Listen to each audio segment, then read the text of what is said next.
السلام علیکم ناظرین، ہم آپ کا تعارف ایک بزرگ فلسفی عالم دین ابن الخیر سید اللہ بخش تسنیم صاحب سے کرواتے ہیں اور ان سے چند ایک سوال پوچھتے ہیں، اور وہ دیہات کے رہنے والے جہاں کوئی علم کا ماحول بھی نہیں ہے ہمیں اتنے اچھے علمی سوال بتاتے ہیں، تو ناظرین آپ بھی مستفید ہوں گے۔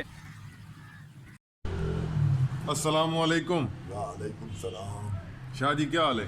اللہ کی رحمت۔ یہ صحت طبیعت خیریت ہے؟ احسان ہے اللہ کا۔ آج ہماری چوتھی نشست ہے۔ شاہ صاحب اس میں ہمیں یہ بتائیں کہ بے شمار لوگوں میں سے ایک شخص دعویٰ کرتا ہے کہ میں نبی ہوں، ہمیں یہ کیسے معلوم ہو کہ یہ واقعی نبی ہے یا جھوٹا ہے؟ ٹھیک ہے، آپ کا سوال ٹھیک ہے۔ بہت سے جھوٹے نبی بھی آئے ہیں جنہوں نے نبی نہ تھے مگر انہیں جھوٹا دعویٰ کر دیا کہ ہم نبی ہیں۔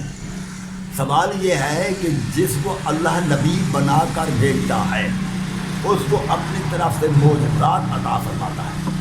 وہ معجزہ ہوتا تو فعل خدا ہے، مگر نبی یا کسی معصوم اور صدیق کے ہاتھ سے ظاہر ہوتا ہے، اس کے حکم سے، اس کے ہاتھ سے ظاہر ہوتا ہے۔ جیسے کہ آسا کا اژدہا بن جانا حضرت موسیٰ کا معجزہ، حضرت صالح علیہ السلام کا معجزہ کہ پہاڑ سے اونٹنی نکل آئی، اور حضرت عیسیٰ علیہ السلام کا معجزہ کہ وہ مردے زندہ کرتے تھے۔ اسی طرح معجزات کے ذریعے نبیوں کی پہلے تصدیق ہوتی تھی۔ باقی ہر نبی اپنے بعد میں آنے والے نبی کا بھی خوشخبری دیتے رہے، اور اس کے علاوہ ہر نبی نے حضرت محمد مصطفیٰ کی آمد کی خوشخبری سنائی، تو حضرت محمد مصطفیٰ کو بھی بہت زیادہ تر معجزات ہوئے۔ ابھی یہ بہت سارے لوگ تو جادوگر ہیں، جس طرح یہ بھی تو کوئی نہ کوئی ایسا کارنامہ کر سکتے ہیں جس سے ہم…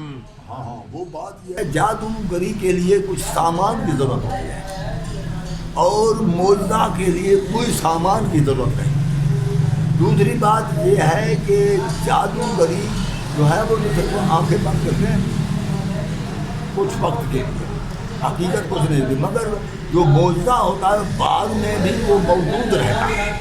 جیسے کہ اونٹنی پہاڑ سے نکلی تو وہ رہ گئی، یہ نہیں کہ وہ چلتی پھرتی رہی، کھاتی پیتی رہی، دودھ دیتی رہی، وہ ایسے جادو کی طرح نہ تھی، حقیقت تھی۔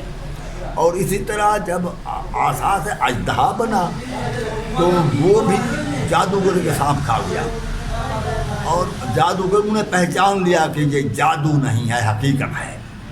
اور اسی طرح جب حضرت عیسیٰ علیہ السلام مردے زندہ کرتے تھے تو وہ زندہ ہونے کے بعد زندگی گزارتے تھے، وہ جادو نہ تھا، وہ زندگی۔ اور ایسا کام جو کوئی نہ کر سکے، نہ جادو کے ذریعے نہ کسی طرح سے ہو سکے، تو وہ معجزہ ہوتا ہے۔ جس معجزہ کا معنی ہے جس سے مخلوق عاجز ہو جائے، انسان عاجز ہو جائے، ایسا کام نہ کر سکے، اس کو معجزہ کہتے ہیں۔ وہ حقیقت میں ہوتے ہیں، ان میں نظر بندی نہیں۔